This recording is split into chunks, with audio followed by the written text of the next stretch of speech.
Le Centre de contrôle régional de Paris, créé en 1945, est effectivement mis en place en 1947 et couvre tout le nord de la France.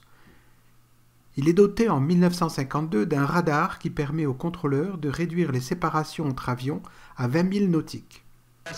Où les contrôleurs de la navigation aérienne surveillent comme des anges gardiens la marche des avions et assurent l'écoulement rapide du trafic. La région parisienne, grand carrefour de la circulation européenne, est ainsi dotée d'un instrument de contrôle à l'échelle de son intense activité aérienne.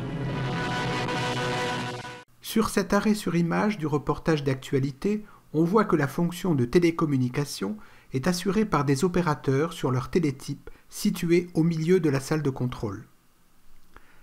Quand l'opérateur reçoit un plan de vol, il reporte les informations sur une bande cartonnée, le strip, qui sera ensuite remis au contrôleur concerné.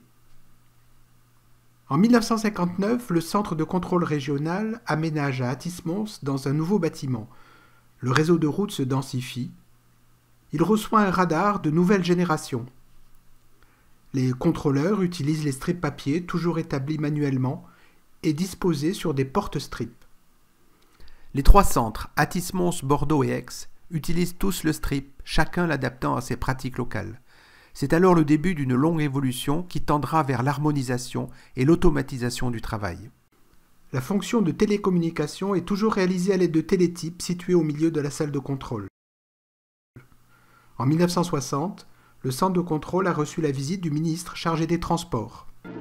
Un record de portée radar ensuite au nouveau centre de contrôle régional aérien d'Orly qu'inaugure M. Robert Buron.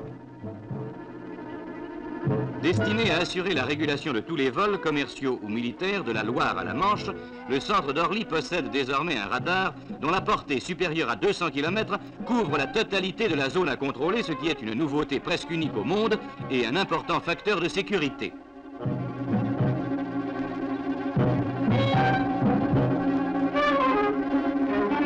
De plus, parallèlement à l'image normale du radar, un équipement inédit à tubes à mémoire permet de répercuter par télévision cette même image à tous les aérodromes de la région.